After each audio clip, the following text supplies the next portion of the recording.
Ipinatanggal sa pwesto ni Pangulong Bongbong Marcos ang prinsipal ng isang paaralan sa Antique na nagpatanggal sa toga ng ilang graduate.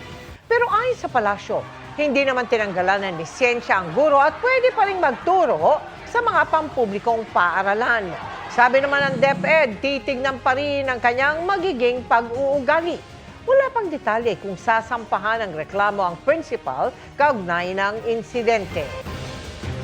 Paggamit naman ng mga armas gaya ng 50 caliber machine gun ng Philippine Navy, ang sanib puwersang pinagsanayan ng mga sundalo ng Pilipinas at Amerika para sa gunnery exercises na bahagi ng multilateral maritime event sa Balikatan 2025. Nakatutok si Chino Gaston. Alas 8 ng umaga nagtagpo ang BRP Ramon Alcaraz, BRP Apolinario Mabini at USLSD Destroyer na Comstock sa karagatan ng North Luzon. Maya-maya pa, dumating na rin ang BRP Gabriela Silang ng Philippine Coast Guard. Pasado 1:00 ng hapon, dumating naman ang Littoral Combat Ship Savannah ng US Navy. Nakakaiba ang itsura dahil sa patulis at makantong hugis nito. Dito na nagsimula ang gunnery exercises na bahagi ng multilateral maritime event ng Balikatan 2025 Joint Military Exercises.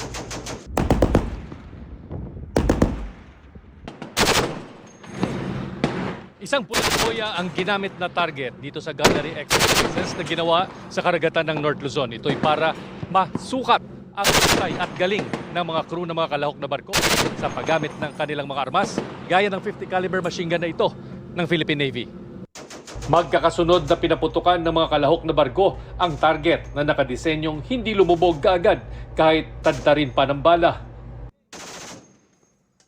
Sa may bandang Ilocos Norte din namataan ngayong linggo ang isang surveillance ship ng Chinese Navy habang nakita rin dumaraan sa may Batanes ang Chinese aircraft carrier Shandong. Pero hindi raw maapektuhan ng mga barko ng China ang ginagawang pagsasanay. The multilateral maritime event aims to enhance our interoperability and cooperation with our allies. Sa gunnery exercises natin, this aim to enhance the capability of our personnel. Yung po namang replenishment at sea, napaka-importante po nito para ma-extend po natin yung endurance ng ating barko. Para sa GMA Integrated News, Chino Gaston, nakatutok, 24 oras. Mga kapuso, pasintabi po sa mga naghahapunan. Maliit pero grabe kung makaperwisyo ang mga kuto. Ganyan ang iniinda ng ilang bata sa Santa Maria sa Laguna. Todo kamot dahil napakakati ng kanilang ulo. Sa ilalim ng Linis Lusog Kapusong Kabataan Project ng GMA Kapuso Foundation, tinuruan natin sila ng tamang paglilinis ng buhok para iwas kuto. Kasabay ng mainit na panahon, marami na namang nagkakakuto, lalo na sa mga bata. Ang magkapatid na aming nakilala sa Santa Maria sa Laguna, kating-kati at hindi mapakali sa pagkamot ng kanilang ulo. Dahil dito, araw-araw na tinatyaga ng kanilang lola Junita na suklayin ang suyod ang kanilang buhok. Mahilig po silang maglaro sa initan. Madami ho talaga, hindi lang marami kundi talagang napakadami. Paniwala pa ni Lola Junita, epektibo ang shampoo ng manok na pantanggal kuto.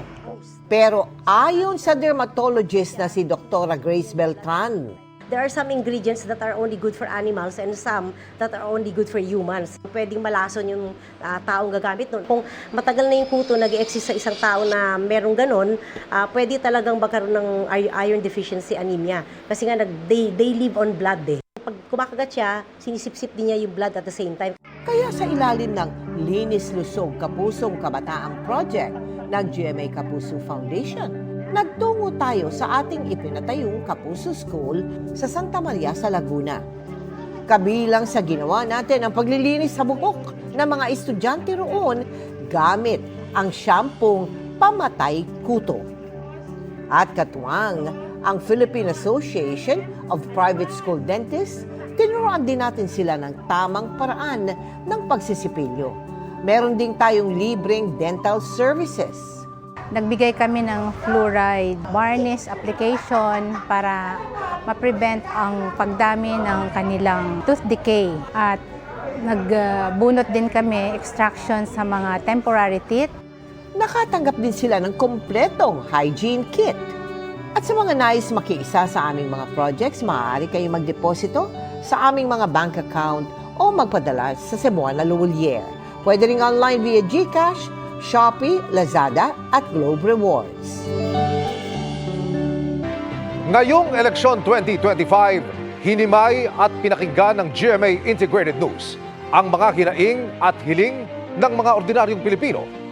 Ang kanilang mga sinabing sana sa eleksyon ay mabigyang pansin ng mga susunod na lider ng bayan sa pagtutok ni Raffy Tima. Ngayong eleksyon 2025, anong sana mo para sa Pilipinas? Yan ang tanong ng GMA Integrated News sa pagsilip sa mga hinaing at adhikain ng mga ordinaryong Pilipino mula sa iba't ibang bahagi ng bansa. Sa two-part documentary special na Biyaheng Totoo, sana sa eleksyon 2025, sa unang yugto ng Biyaheng Totoo na mapapanood na ngayong Sabado ng gabi, samahan si Sandra Aguinaldo sa pagsilip sa isyu ng kahirapan, kalusugan at kagutuman sa mata ng isang inang ni hindi mapatingin ang anak na may iniindang malubhang sakit. Sobrang saya siya, ma'am. So, mag-scissor siya. Pag umiyak siya, nag-scissor din siya. Kahit nung kalalaw, umiingal. Si Joseph Morong naman ang tumutok sa mga isyong kinakaharap ng edukasyon sa bansa at bumisita sa isang eskwelahan sa tuktok ng bundok kung saan 6 na estudyante lang ang graduate. Siguro po may konting inggit. Parang gusto ko rin po sanang ma-experience din. Hosted by Vicky Morales, abangan ang Biyaheng Totoo sana sa eleksyon 2025 ngayong Sabado, April 26 at May 3, 9:30 p.m. sa GMA at live streaming sa social media platforms ng GMA Integrated News. Para sa GMA Integrated News, Raffy Tima nakatutok, 24 oras.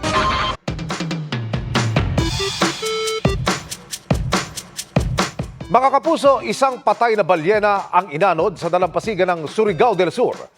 Natukoy na kaya ng mga eksperto ang ikinamatay nito? Kuya Kim, ano na? Nabubulok katulan ng buhay ng anuri ng balyenang ito sa dalampasigan ng barangay poblasyon sa Lianga, Surigao del Sur. Ayon sa mga ekspertong sumuri sa balyena, isa itong Indopacetus pacificus o longman's beaked whale. Kilala din to sa tawag na tropical bottlenose whales o Indo-Pacific beaked whales. Ang mga longman's beaked whale na tinuturing na rarest na miyembro ng beaked whale family. Bihira lang sila makita dahil karamihan sa mga ito patatagpuan sa ilalim ng parte ng dagat. Ayon sa mga eksperto sumuri sa longman's beaked whale na inanod sa Lianga, buntis daw ito. Hindi pa patukoy ang sanhi ng pagkamatay ng balyena, pero kabilang sa mga tinitignang posibilidad ay environmental stressor gaya ng underwater noise pollution at seismic activity o di kaya'y may karamdaman ito. Laging tandaan, kimportante ang may alam. Ito po si Kuya Kim at sagot ko kayo 24 oras. Confidence and a positive outlook in life. Yan ang sikreto ni Kylene Alcantara for a glowing look sa kabila ng personal struggles. Busy si Kylene sa kanyang upcoming series na Beauty Empire kung saan ilang eksena ang kukunan sa Korea. Makichika kay Lars Santiago. Glowing and looking good si Kylene Alcantara sa pagdalo niya sa K-Beauty event bilang honorary ambassador for Korean tourism to the Philippines. Nakasama niya rito sina Tourism Secretary Christina Frasco at Korean Ambassador to the Philippines Lee Sang-hwa. Para kay Kylene, she is glowing from within dahil confident at positive lang ang kanyang outlook in life. I'm always like that. Yeah. I don't know what to say. Yeah, thank you po.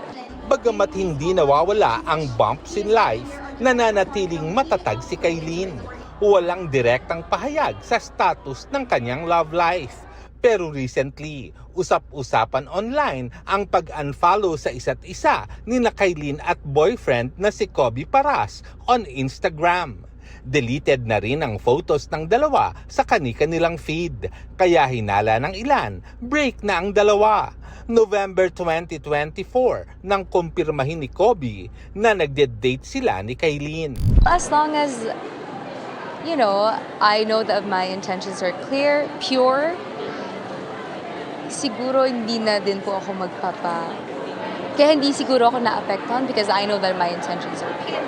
Mas gusto ni Kailin na ibuhos ang kanyang panahon sa trabaho, lalo't nagsimula na silang mag-taping ng bagong GMA, Creation at View Philippines series na Beauty Empire. Kasama niya rito sina Barbie Forteza, Rufa Gutierrez, Sam Concepcion, Gloria Diaz at Korean actor Choi Bo-min. Napakasaya po ng taping namin sa Beauty Empire dahil lahat kami nagiging close na. Well, kami kasi naman ni Barbie, close na po talaga kami ever since. At like ko sinasabi sa kanya na pangarap ko talaga siyang makatrabaho and finally, so gagalingan ko to. Dahil 4 silang babae na bumibida sa serye at 2 ay beauty queen, ang madalas raw nilang mapag-usapan sa set. Makeup po. Because ako kasi sa set, I do my own makeup po. So, si Miss Gloria and si Miss Rufa, and even si Barbie, parang, paano mo nagagawa yan? Ganyan, hirap. Iisipin mo pa lines mo, ganyan. Or sabihin nila, ganyan ang blush on mo, ganyan, ano yan? So, sinasabi ko po sa kanila. Sa susunod na buwan, pupunta sa Korea ang team ng Beauty Empire para mag-shoot. Ang dami na namin plano ni Barbie. Plano namin mag-samgyup, plano niyang tumakbo, baka samahan ko lang siya. Lakad lang ako. Lars Santiago, updated sa Showbiz Happenings. And that ends our week-long chikahan. Ako po si Iya Arellano. Happy weekend mga kapuso! Miss Mel, Miss Vicky, Emil.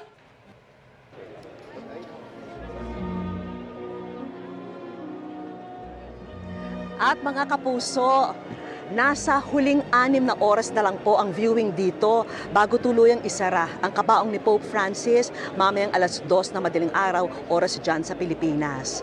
Patuloy pong tutukan ang latest sa GMA News Online at social media accounts at bukas po sa GMA Integrated News Special Coverage ng libing ni Pope Francis 3:45 ng hapon sa GTV at sa Facebook at YouTube channel ng GMA Integrated News. Yan ang mga balita ngayong Biyernes. Ako po si Mel Tiangco. Mula rito sa Vatican City, ako naman po si Vicky Morales para sa mas malaking misyon. Para sa mas malawak na paglilingkod sa bayan, ako po si Emil Sumangil. Mula sa GMA Integrated News, ang News Authority ng Pilipino, nakatutok kami 24 oras.